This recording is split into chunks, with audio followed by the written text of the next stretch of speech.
saudara kita memposting pas di majelis ilmu. Nah kebetulan kita rodok males datang ke majelis ilmu. Padahal tujuan postingan tadi agar mengajak orang lain kepada kebaikan. Tetapi karena kita suudon, lantas kita cari jawaban sendiri. Ya tergantung niat. Kalau niatnya yaitu tadi, biar dikatakan orang paling bertakwa, paling soleh, paling taat, ya hanya itu yang didapat. Berarti sombong.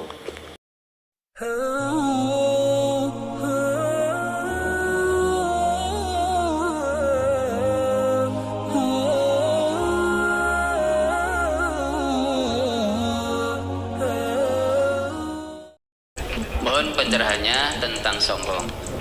Habis melakukan kegiatan apapun di-share di media sosial. Contohnya, alhamdulillah selalu bisa bangun malam sholat tahajud, bisa khotam Al-Quran, baik dalam hal ibadah ataupun dalam hal urusan dunia selalu di-share. Apakah itu termasuk sombong? Tergantung niatnya. Ini kan berarti ziyadatut ta'ah, ini bertambah ketaatan. Nah ini tergantung niat. Tentu panjenengan itu tahu nge-share kegiatan itu tujuan dalam hati jenengan untuk apa. Kalau niatnya mengajak kebaikan orang lain, mengajak orang lain kepada kebaikan, itu tidak mengapa. Namun kalau niatnya biar dikatakan soleh atau solihah, biar dikatakan orang yang taat kepada Allah, suka berbuat baik, sregep untuk datang di majelis-majelis ilmu, ya berarti itu sombong. Tergantung niat. Kalau niat share-nya, jangankan pasca kegiatan, ada juga yang nge-share alhamdulillah pas ngaji, alhamdulillah masih diberi nikmat oleh Allah bisa hadir di majelis ilmu, di foto begini kemudian di-share. Tidak mungkin orang yang nge-share tadi tidak tahu apa yang ada dalam hatinya, tujuannya untuk nge-share itu apa. Kok tidak tahu, itu tidak mungkin. Kalau tujuannya biar dikatakan sebagai orang yang soleh atau solehah, maka bisa jadi sombong. Kalau tujuannya untuk mengajak orang lain kepada kebaikan, mungkin saudaranya ada yang wayah ngaji, etok-etok sakit sehingga izin, sehingga dengan itu tujuannya untuk mengingatkan saudaranya tadi yang males-malesan datang ke majelis ilmu, maka itu tujuannya baik. Maka tergantung memposting itu tergantung niat kita masing-masing. Dan mosok iya toh kita memposting tidak tahu tujuannya, ya. Jangan posting alhamdulillah bisa bangun malam. Nah, sekarang ini kan marak gugah-gugahan tahajud itu. Maka kita tidak perlu suudon. Kita husnudon. Kalau ada saudara kita yang memposting kegiatan baik, kita husnudon. Oh ini saudara saya ini tujuan postingnya insya Allah bukan karena sombong, bukan karena riya, namun ini tujuannya untuk mengajak orang lain kepada kebaikan, sebagaimana yang saudara saya lakukan ini. Maka tidak perlu suudon, terus kedepankan husnudon. Nah sekarang kalau kita mengedepankan suudon, susah no hati kita. Melihat postingan orang lain, kita berprasangka buruk. Sudah kulaan dosa terus. Tidak ada pertanyaan, kita berikan jawaban terus. Kebetulan saudara kita memposting pas di majelis ilmu. Nah kebetulan kita rodok malas datang ke majelis ilmu. Padahal tujuan postingan tadi agar mengajak orang lain kepada kebaikan. Tetapi karena kita suudon, lantas kita cari jawaban sendiri. Wah, fulan ini nyindir saya ini. Koyo api-api o dewi, koyo taat-taat o dewi. Kok nyindir saya? Kebetulan bangun malam gugah tahajud. Lah, yang digugah kebetulan masuk WA tadi males tahajud. Nah, kebetulan lagi yang gugah tadi sedang ada masalah pribadi dengan dirinya. Semakin suudon, mung lagi sok tahajud ngono ya kok dipamer-pamer nih, nyindir-nyindir. Apa ngono kuwi wis dianggap apik dhewe. Padahal fulan tadi tujuannya untuk mengajak kebaikan, mensiarkan kebaikan. Lah kok ada orang yang tersindir? Ya ini berarti suudon. Ya kita kedepankan husnudon. Nah, terkait postingan tadi ya tergantung niat. Kalau niatnya yaitu tadi biar dikatakan orang paling bertakwa, paling soleh, paling taat, ya hanya itu yang didapat. Berarti sombong.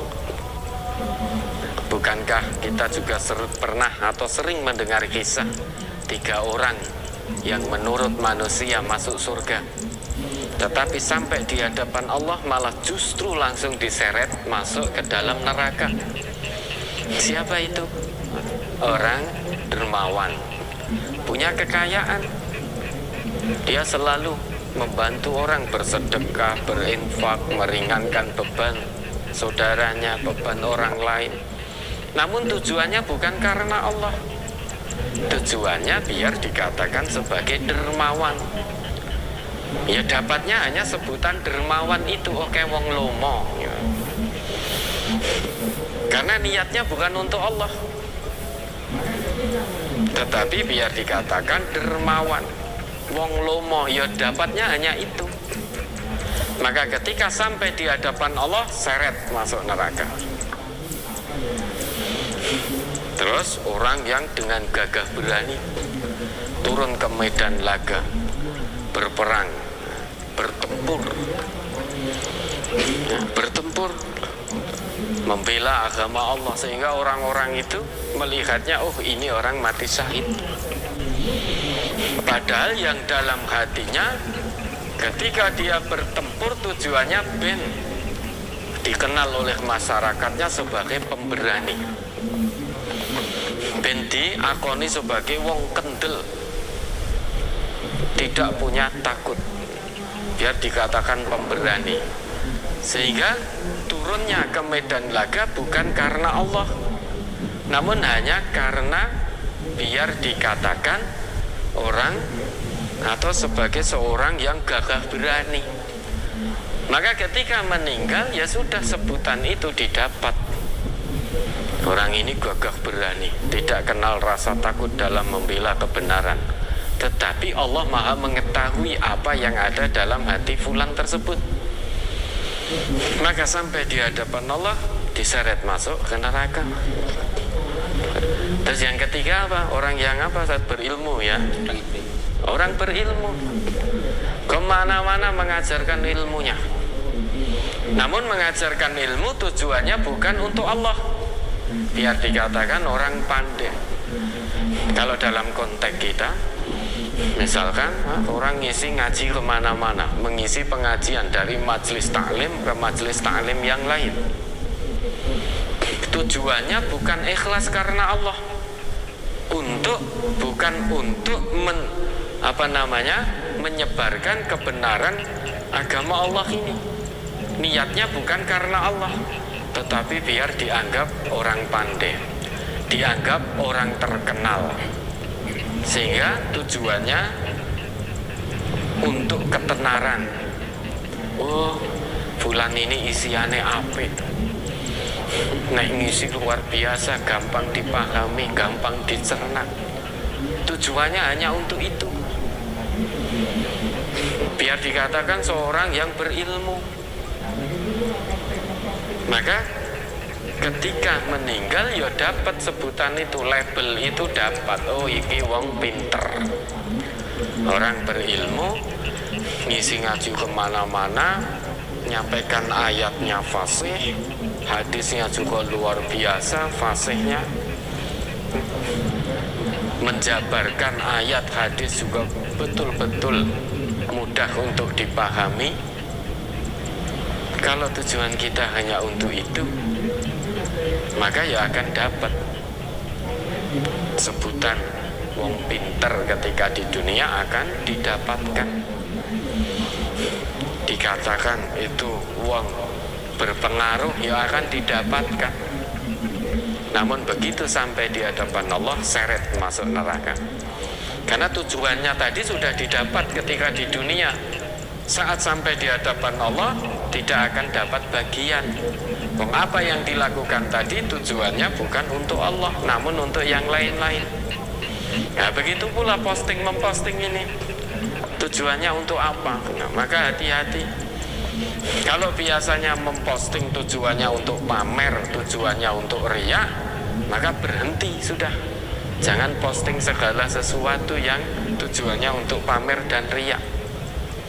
Jenengan yang tahu apa yang ada dalam hati jenengan dari postingan yang jenengan unggah itu.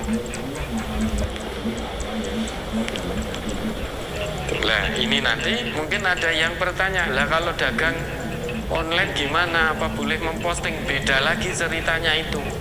Kalau jenengan jualan online ya memang harus memposting dagangan. Nah nanti kalau dibeli maka yang dikirim itu ya sebagaimana yang jenengan tawarkan dalam postingan. Tidak boleh berbeda. Barangnya sakjane elek, difoto dengan aplikasi HP yang sedemikian indah sehingga tampak sedap dipandang mata. Pembeli tertarik kemudian membeli. Ternyata gambar tidak sesuai dengan barang yang datang. Itu berarti memanipulasi, menipu. Sudah foto apa adanya gitu saja kalau memang jualan online. Nah ini tergantung niat dari jenengan memposting. Jenengan mungkin manusia bisa dibohongi, namun Allah Maha mengetahui apa yang ada dalam hati kita. Jangankan yang kita ucapkan, yang kita sembunyikan dalam hati yang paling dalam itu Allah juga Maha mengetahui. Sekalipun zahirnya kita memberi, bersedekah, namun Allah Maha mengetahui apa yang ada dalam hati kita saat kita memberi. Sekalipun manusia bisa kita tipu, bisa kita bohongi, sehingga tampak kita sebagai orang dermawan, wong lomo. Tetapi Allah tidak bisa ditipu. Allah tidak bisa ditipu, tidak bisa dibohongi. Meskipun ada orang yang bersedekah, tergantung niatnya. Kalau niatnya karena Allah, maka itu menjadi amal soleh. Kalau niatnya bukan karena Allah, maka sedekahnya tidak akan sampai kepada Allah. Ya, ada lagi.